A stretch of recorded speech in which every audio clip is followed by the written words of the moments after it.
ఏ బాటైనా పర్వాలేదంట, సమయంతో సాగటమే మన సింపుల్ సిద్ధాంతం.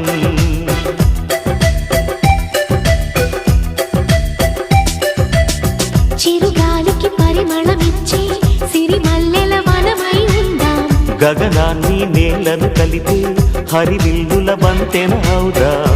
ఆనందం అంటే అర్థం మనమందా, ప్రతి పూట పాతై సాగే హుషారు సరిగమలో.